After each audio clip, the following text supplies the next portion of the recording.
Good morning, beloved in Christ. And thank you for inviting me to speak with our Anglican teachers today. Before I get into the address, I'm just going to indulge in two little requests. The first is that several of you may know that the Holy Trinity Cathedral celebrates 200 years of its consecration next year, 2023. And we have a number of activities planned to celebrate with everybody, with the entire diocese, and even further afield than the diocese. Some of those activities are particularly geared for our young people, primary and secondary school students. So probably by the end of this term, you will be receiving some letters of invitation for your students to participate in our art competition, our essay, poetry, and spoken word competitions. I'm just requesting that somebody from each school take it on and make sure that your school is represented as far as the competitions are concerned. You know, I know that sometimes those letters could come to the office and just sit there, but I'm just requesting that somebody from each school take the responsibility to make sure that you have students represented in those competitions.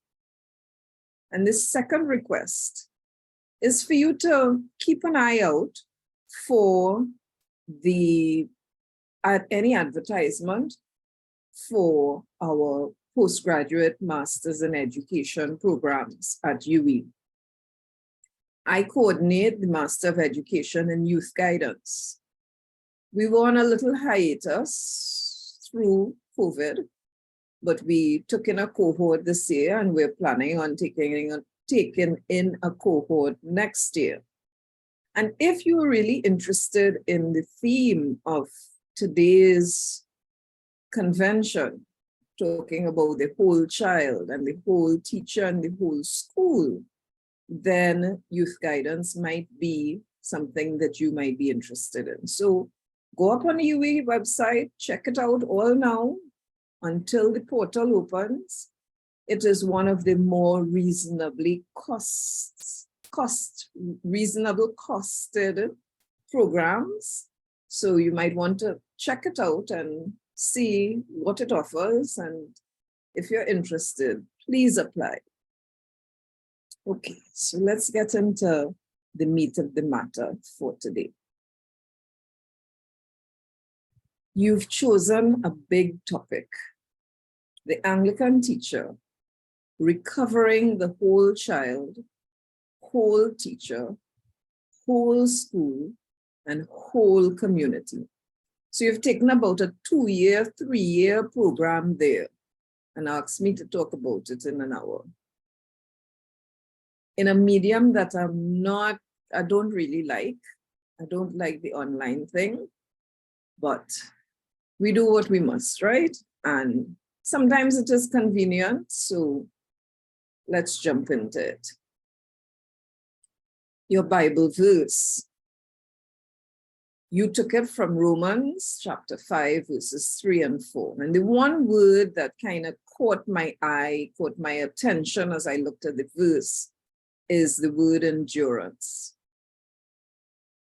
We have had to endure a lot over the last 2 years with COVID and having to go online, the sudden online thing, having to switch our teaching mode. It was very challenging. Students needing to be more self-directed. It was very challenging. Parents who were supposed to take more responsibility in supervising children it was very challenging. And now that we have resumed face-to-face, we're back in the physical classroom. There's still challenges. As much as we might love the face-to-face, as much as we might feel more comfortable with the face-to-face, it is still challenging. So we are still building up our endurance and our resilience. But the verse says that's what builds character and strengthens our confidence in the hope of salvation. So, you know, out of challenge, a lot of the time good comes. And I think that's what the verse is all about. So let's talk about our schools, our teachers, our children. I was once told that if somebody who lived 100 years ago came back into society today, there are two places that they would be most comfortable: the school and the church, which for us kind of interlock. Well, let's concentrate on the school for now. And what they were saying is that the school system, the school environment has not really changed much. We used to be, or traditionally, we were very teacher focused, one teacher in the classroom, a curriculum that was supposed to be appropriate for everyone.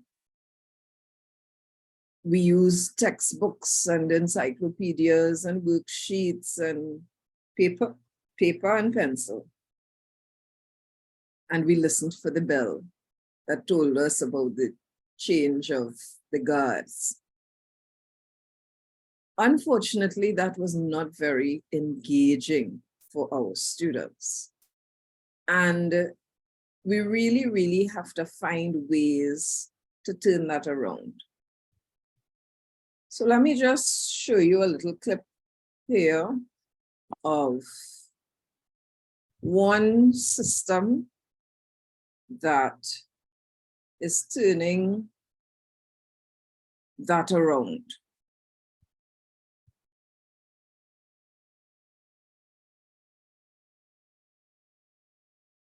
This clip is taken from Australia,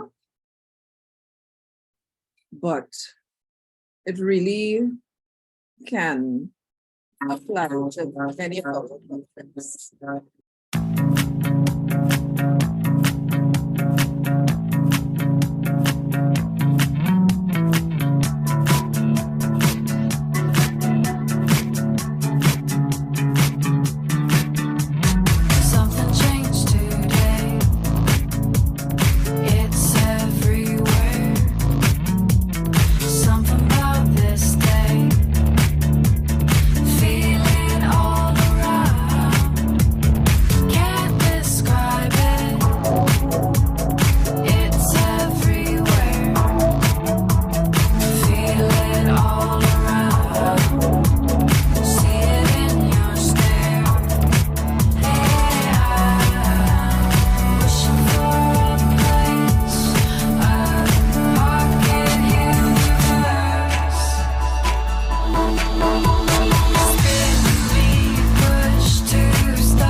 I tell you right now that unless you get over your lazy habits and come up to the standards I've set for this class, many of you will have the pleasure of repeating this course next semester.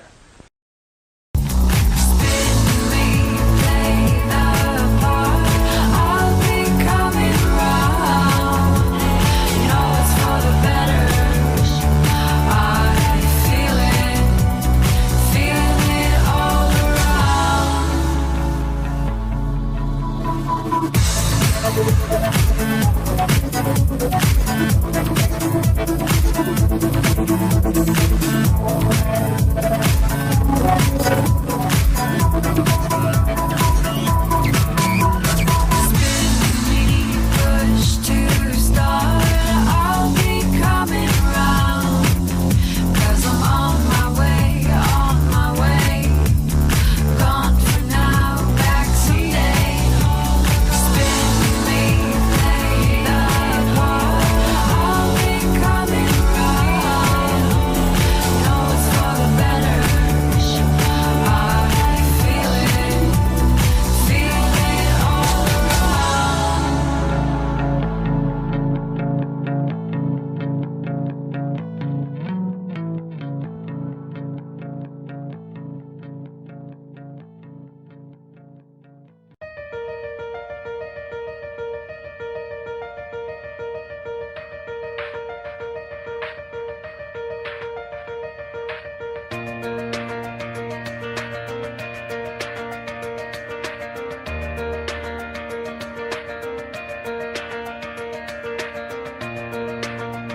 The coming of the 21st century has brought forward a value towards education, and it is now acknowledged and acceptable that teachers have an array of students in their classroom.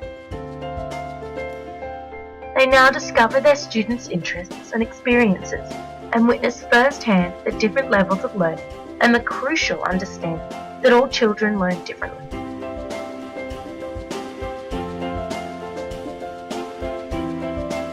Students now play the central role in the classroom, and all their learning is specifically for their benefit.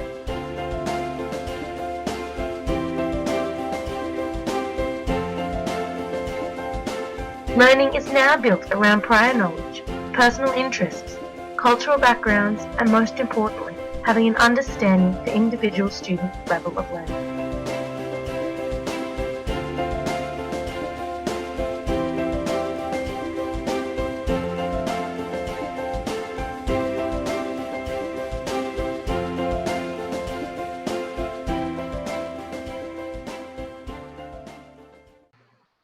Quite a change, right? Change in approach to education, a change in how we see children and the learning process. So we've moved from this one teacher, one curriculum, one mode into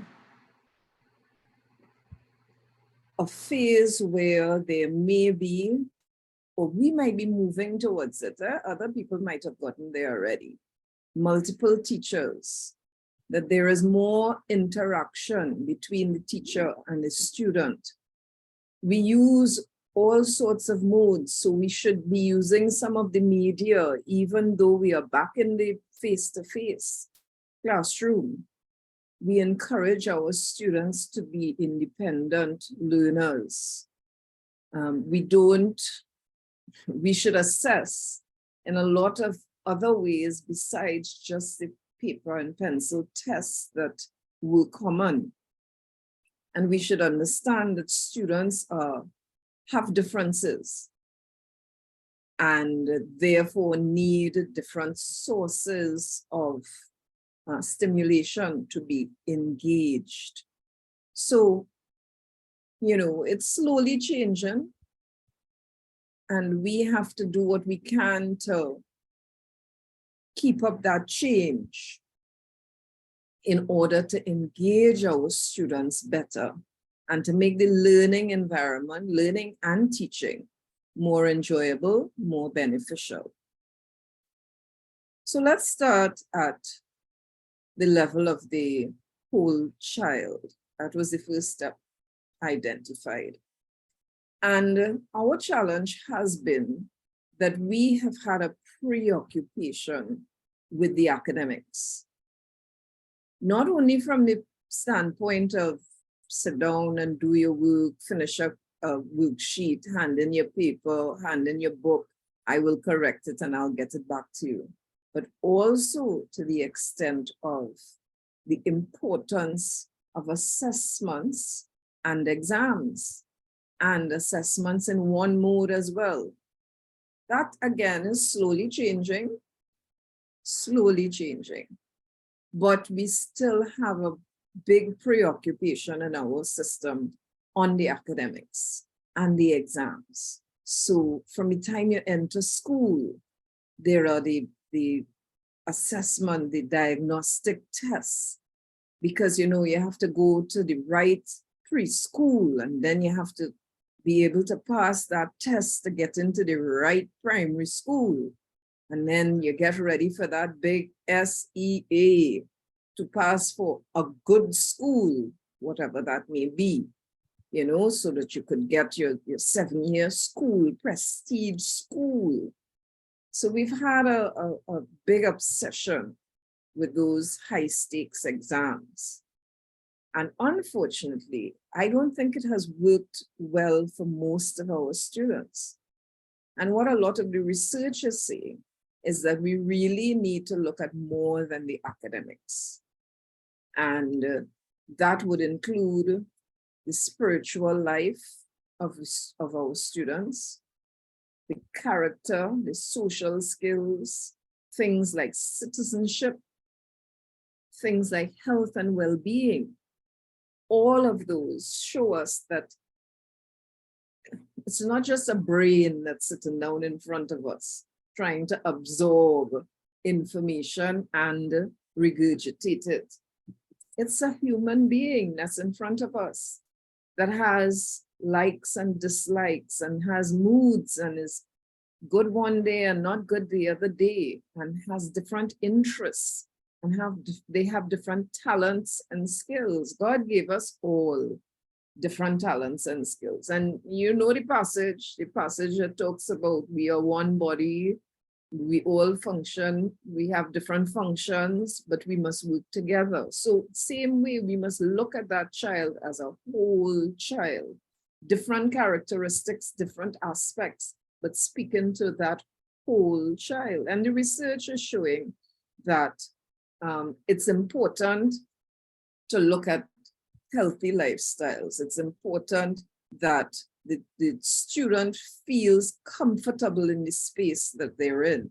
It's important that we engage our students in the learning process and help them to understand how they are involved, not just in taking in information and passing out information, but in the learning process.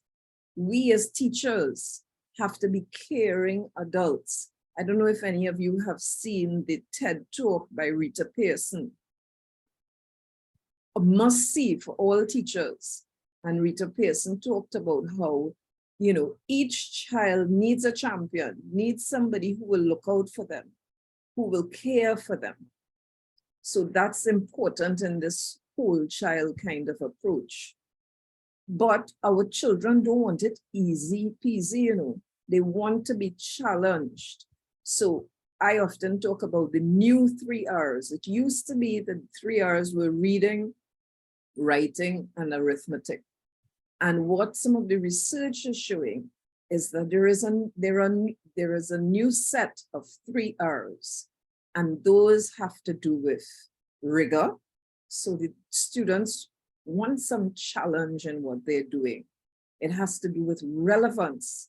So they want to know that what they're learning today will make sense in, you know, when they leave school. What are they learning algebra and trigonometry and the periodic table for? It must mean something. It must be relevant. And the 3rd R is relationships. So a lot of the research is showing that our millennial learners want those 3 things: rigor, relevance, and relationships. And that goes to, you know, speaking again to the whole child. It speaks to the social emotional learning of the child. So again, not just the information and the data, but learning skills like self-management, like awareness, like decision-making. We know how important it was over the last 2 years for students to take responsibility for their own learning. Some did it, many didn't.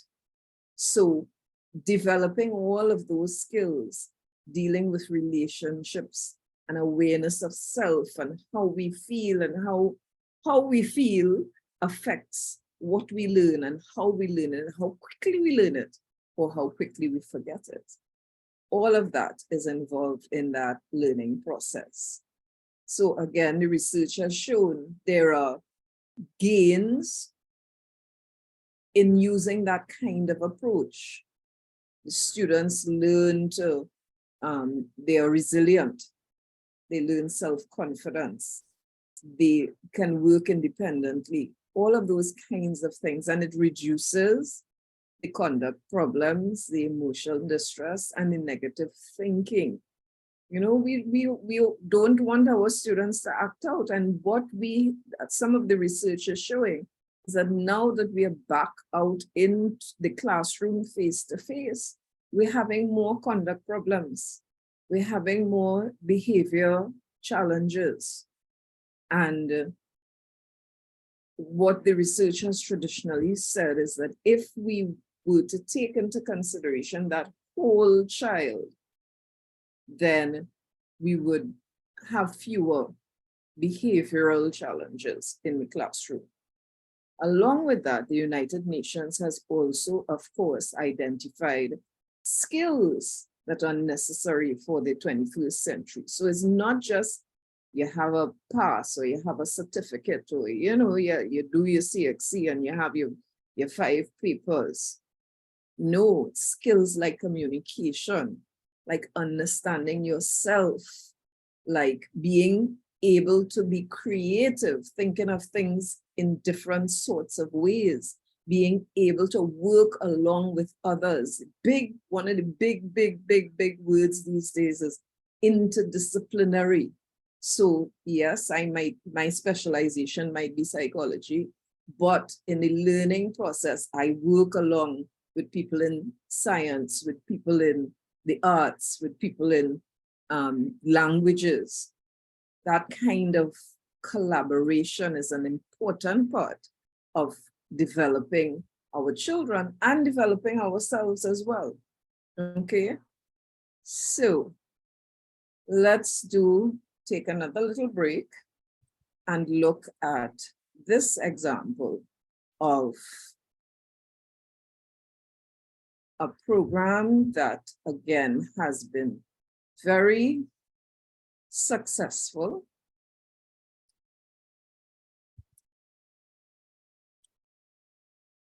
Has been very successful, not in Trinidad, but we could take example.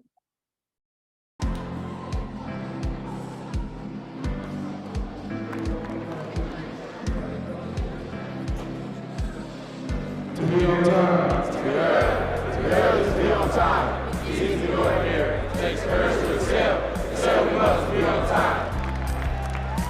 Creating a strong sense of community inside our school empowers our students to transform their mentality. Creating that positive culture is something that we've done that has been very, very effective.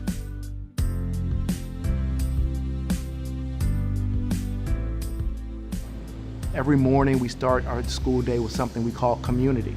And really that's a celebration of our students' assets. It's stand up in front of the entire school, all your classmates, and be applauded.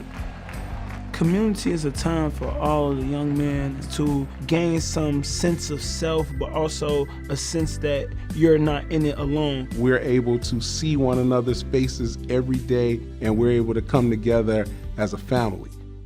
It's the ritual, it's the relationship, and it's also the respect. The Drum Start community, we always try to make the connection with something historical and significant in their culture. So now we are going to line up, come to order. Good morning. How are my black and brown, beautiful, and intelligent young men today? Very, very good. Let's check in. We check our uniforms to make sure that we're nice and neat. We'll all walk around and shake each other's hands and basically greet each other. It is time to show your brothers some love. The togetherness, that's a big part of community. It just gives a different type of feel to the connection between student and teacher. Just getting to cooperate with people and seeing them every day and shaking their hands, I start to get like, hey, I know this guy, I can talk to him in the future. We like to focus on our young men as assets as opposed to the negatives that society so often focuses on when it comes to young black males. We're celebrating those young men who have reached the 4.0 mark. Give it up. At least 3 days a week, we distribute gold ties to our students. If you receive a gold tie, that means that a teacher or a staff member has recognized you for doing something that was exceptional over the course of a week. So then you get to wear a gold tie for a week. These young mathematicians have risen to the occasion when called upon.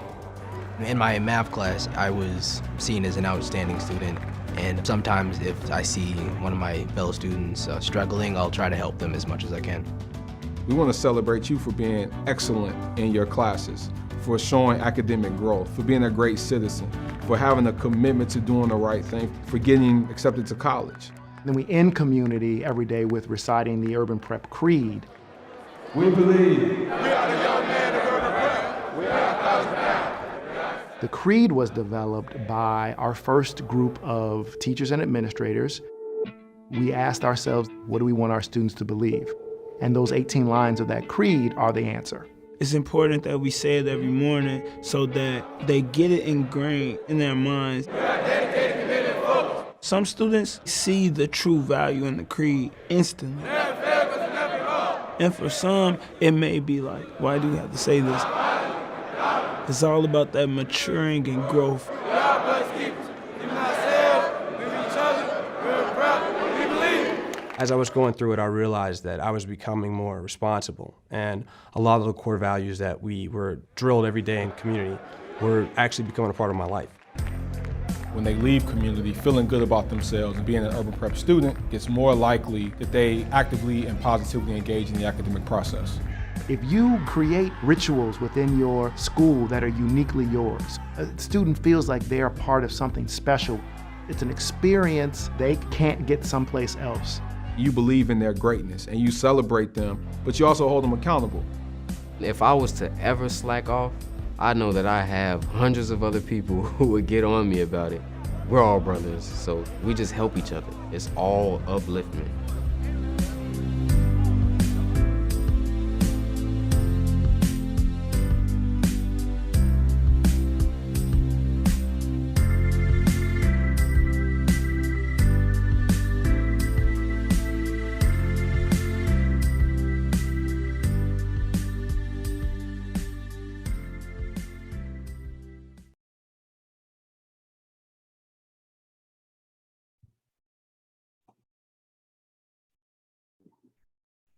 So feel free at any point in time to pause this recording and have a little discussion with your fellow teachers about things like this that you can do in your school. Notice the focus was not on the academics. It's not, let's hustle up and finish this so we could get to class. They spend time with the young men, encouraging them, supporting them, recognizing them as people, as whole people. So, you know, sometimes we have our priorities a little bit mixed up, but it's important for us to develop in our schools these kinds of routines and rituals which will help to encourage and support. And as one of the gentlemen said, sometimes if you speak to those non-academic needs, and this is what, for instance, the youth guidance program is all about. If you speak to those non-academic needs, they are going to be comfortable enough to get engaged in the classroom, and they end up doing better in the classroom. So let's think a little bit about that and how can we, you know, speak to that whole child.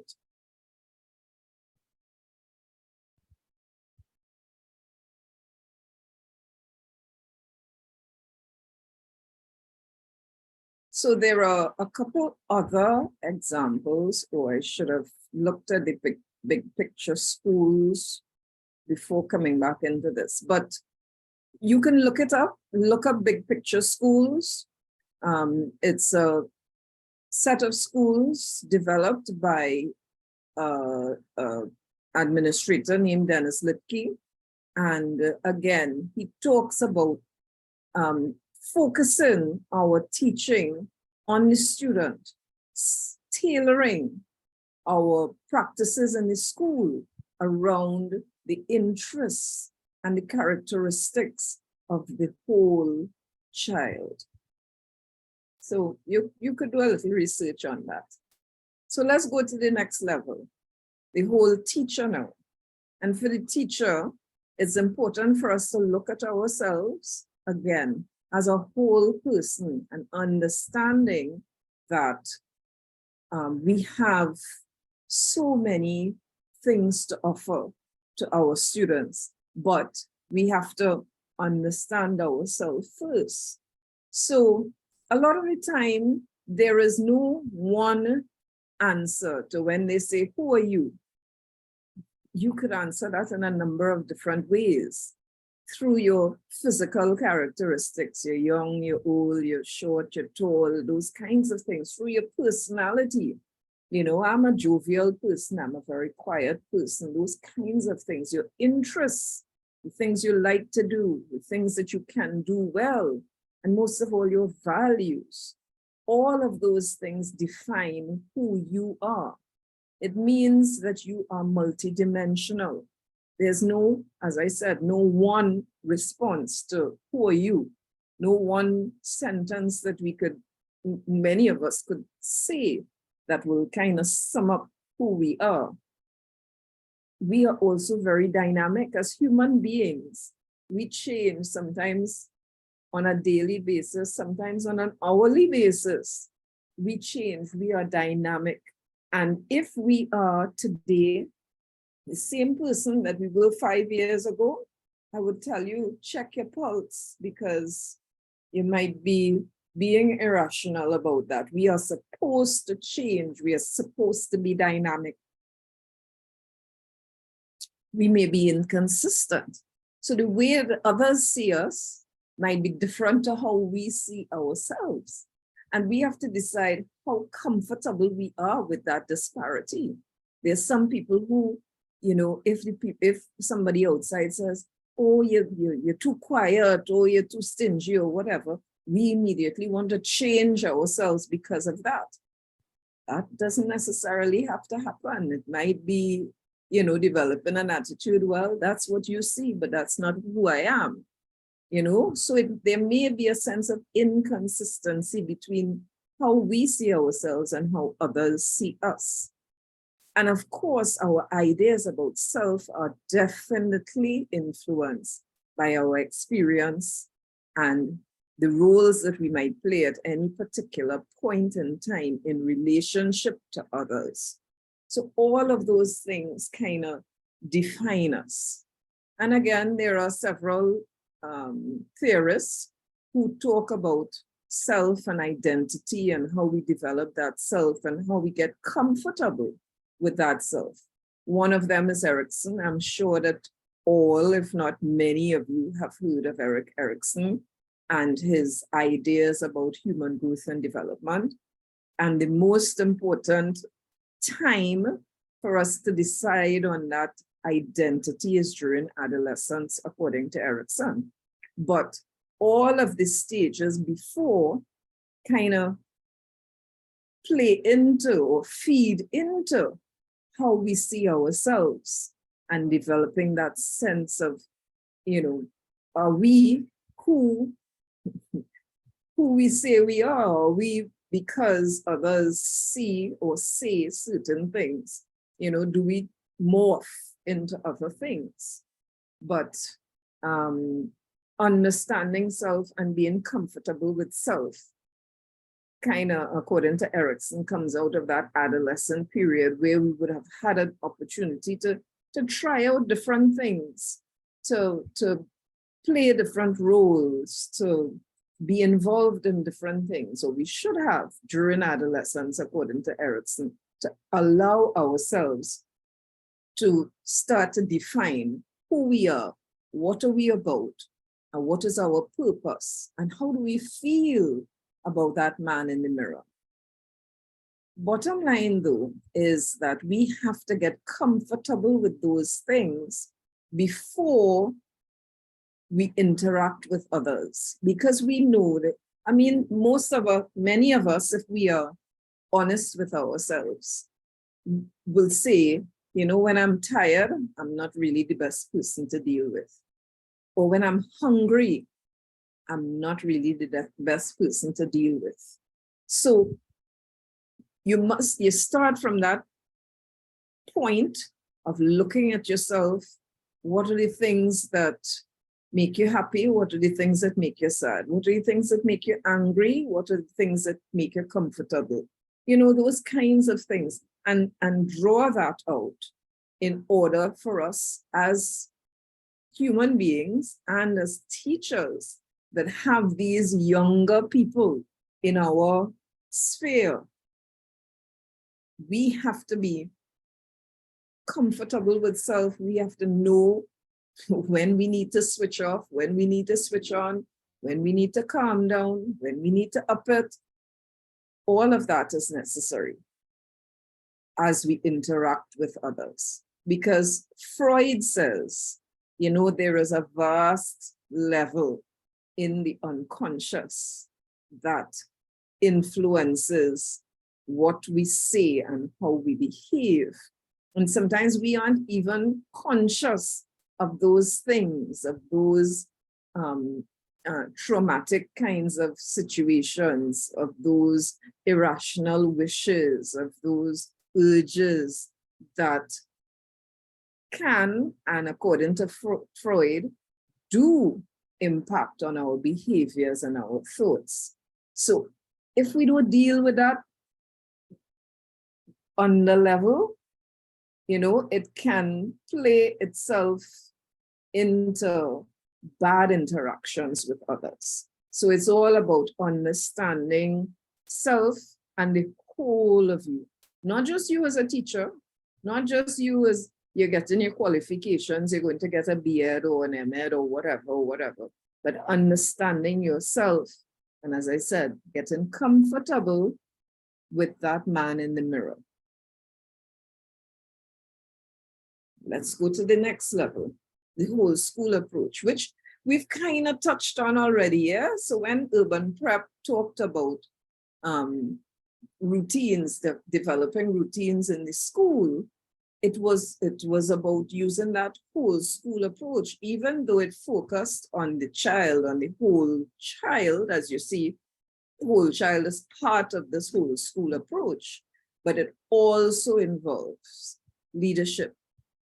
Who are our leaders? And we have official leaders, de facto leaders as well, right? So we know that there are people, yes, and I respect the principal and the vice principal or the senior teacher or whoever it is. But we know that we have leaders that don't have those titles either. And we have to find ways of recognizing and applauding leaders, good leaders in our school, whether they have the title or not. And I'm stepping back a little again to the I business, because if I am a principal, but I have problems with I am going to have problems with anybody else showing leadership potential.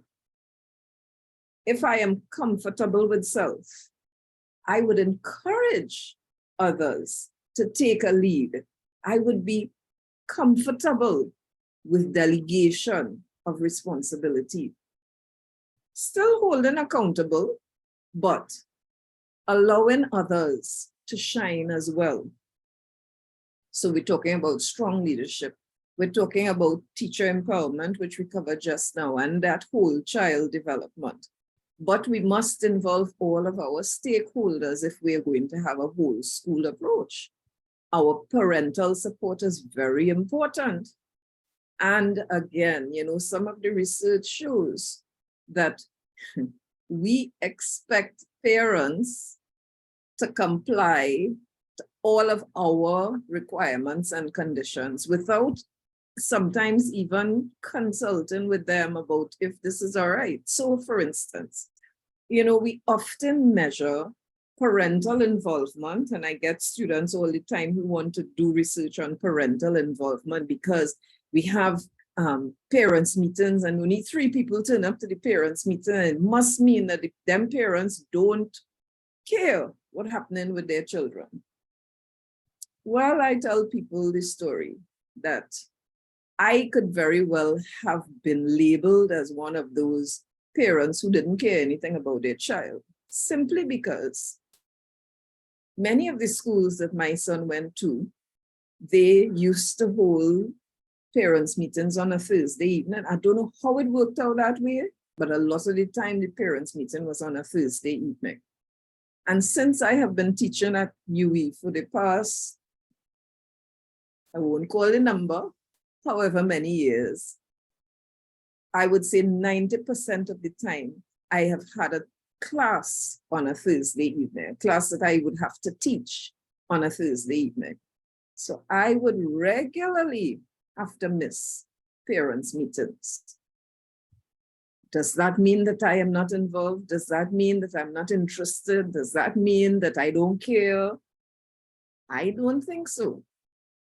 But we have to, we often want parents to be involved and to support on our terms, sometimes without any understanding of their particular situation. So when we talk about parental support, we have to find different sorts of ways to involve our parents in the whole process of teaching and learning. Then, of course, we can go even wider than the parents to the general community. Our schools are located within a particular locale, and we have to develop relationships with our neighbors. That's an important part of the whole school approach. And then the policies and the practices, the routines and that kind of stuff are the day-to-day kinds of interactions that lead to cohesiveness, that help us to bond as a community, and therefore will promote learning and teaching and success. So again, there are several examples. I love Ron Clark, and Ron Clark is a wonderful example.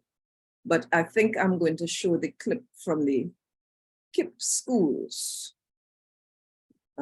You can go and look up Ron Clark. Again, there are lots of videos out there on Ron Clark and his wonderful academy. That's the Ron Clark Academy there. So we're not going to Ron Clark, we're going to KIPP. Yes.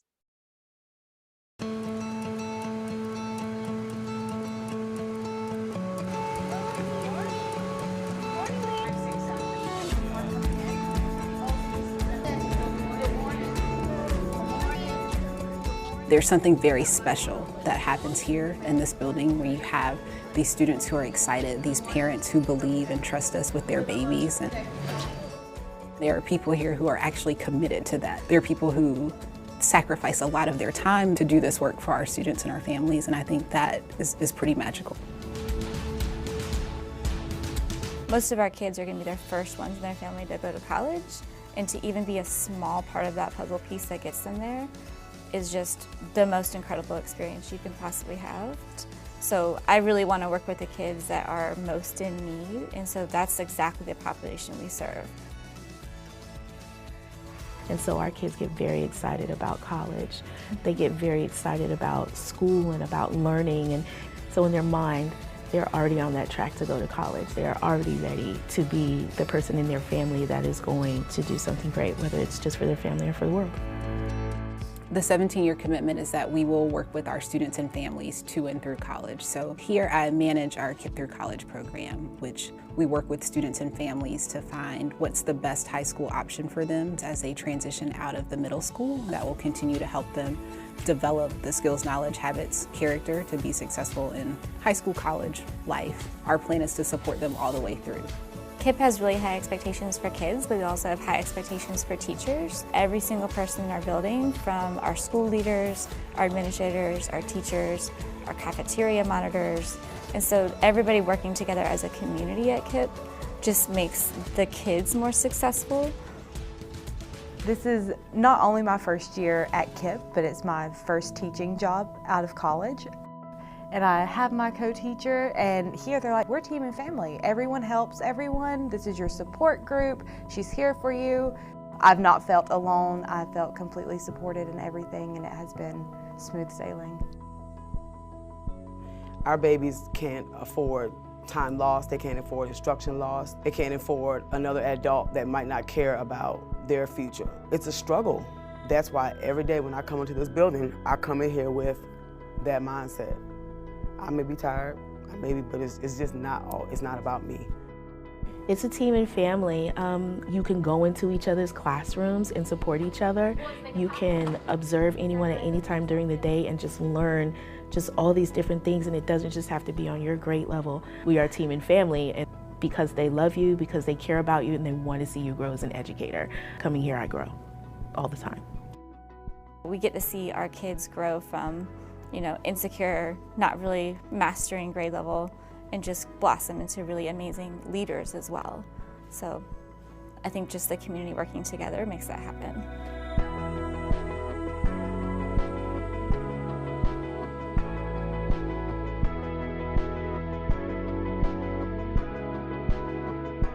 It's as close to magic as I've ever been.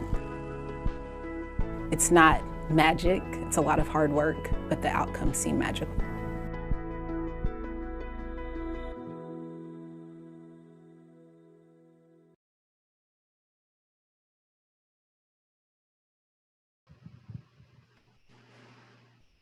So that's KIP.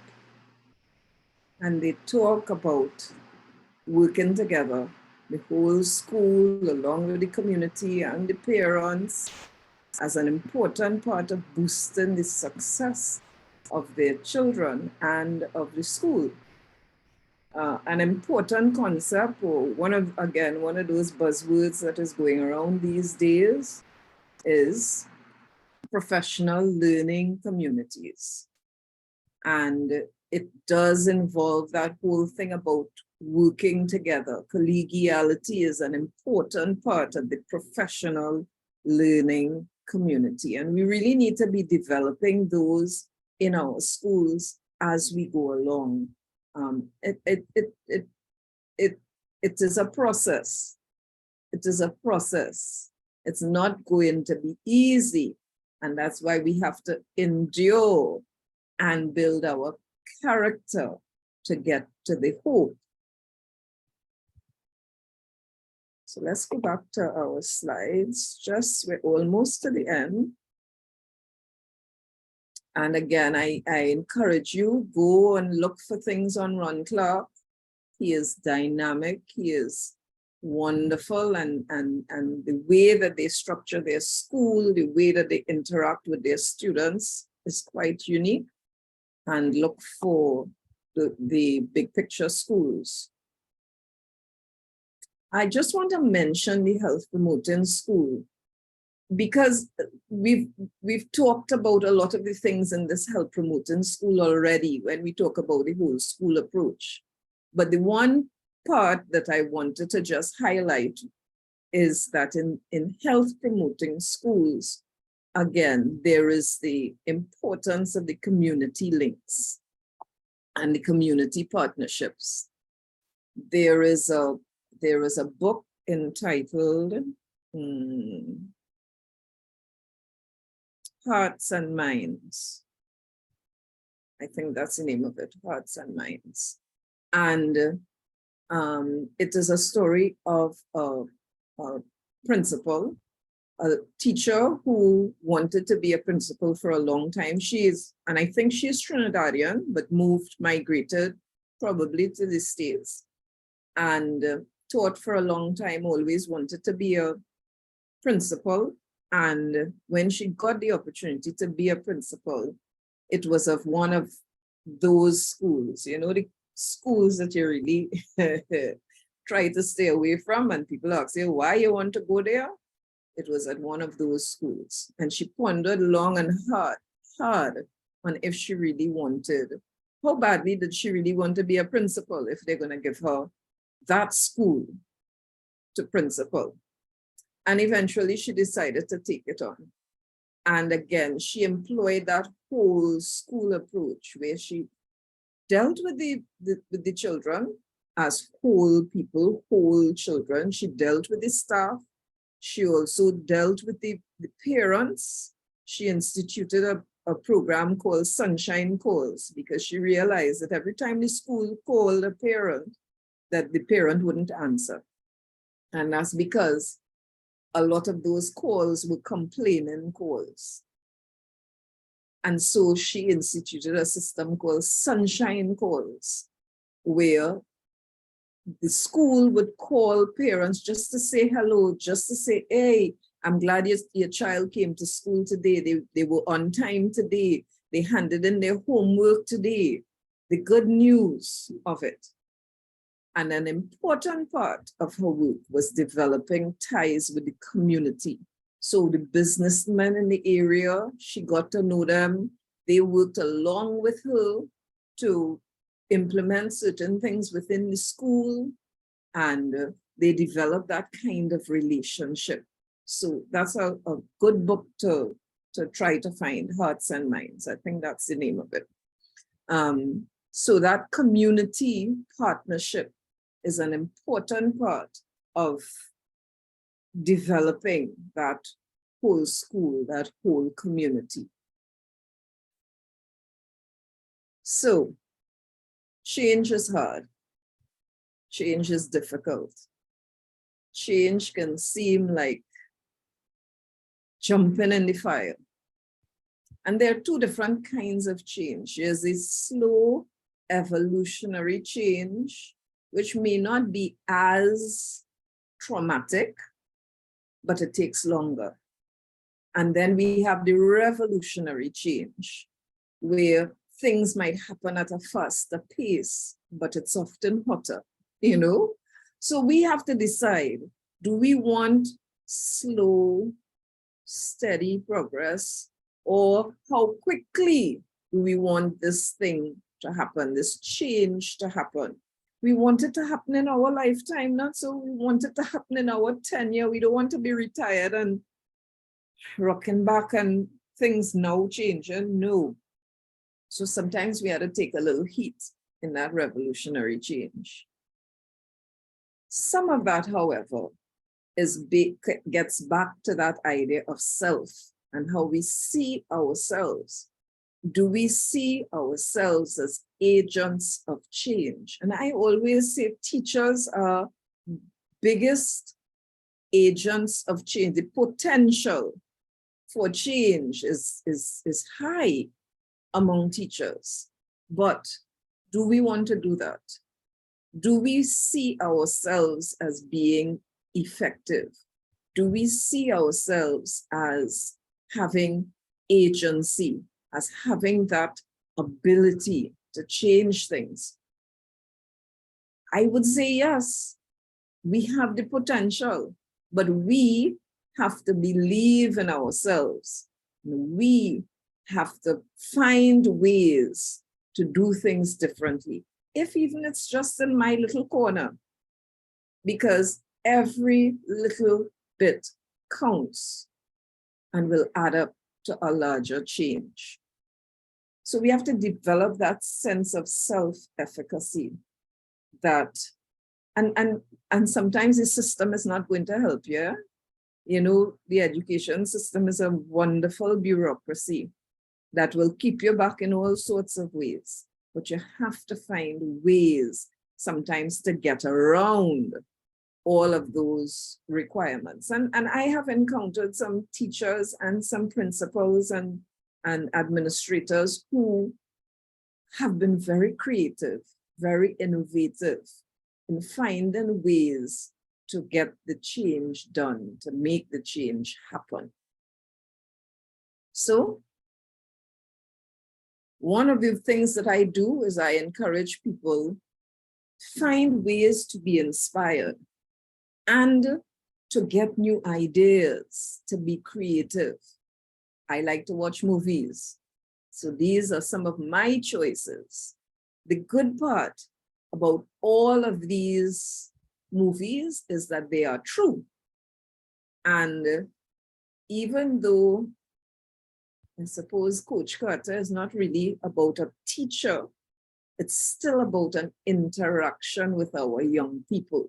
So all of these really have to deal with that interaction with our young people. The Ron Clark story is wonderful. Go and watch it. And you could get that on YouTube. Lean on Me, same thing. You could get it on YouTube. Many of us have seen Lean on Me. But Stand and Deliver is another one. Mr. Holland's Opus, A Town Torn Apart. That one you might have to search a little to get it. The Great Debaters and Coach Carter are all wonderful movies that can inspire you, that can give you ideas, fresh ideas on how to approach different situations. Or sometimes when you just feel down and you feel, oh Lord, teaching is getting to be too trying, watch one of these movies and hopefully it will give you some impetus, some inspiration, some motivation to keep on going. Because listen to me, you see them little faces in front of us? You don't know where they are going to end up. And you want all of them to do the best and be the best that they can be. Thank you very much. I hope that I have given you some little smidgen of inspiration, knowledge, ideas for approaches and innovation that will help you in each and every school that is represented here today. Best of luck. Let me know how it goes. Have a conversation with your colleagues. And don't forget, 200th anniversary for the cathedral and youth guidance next year. Thank you very much. You take care.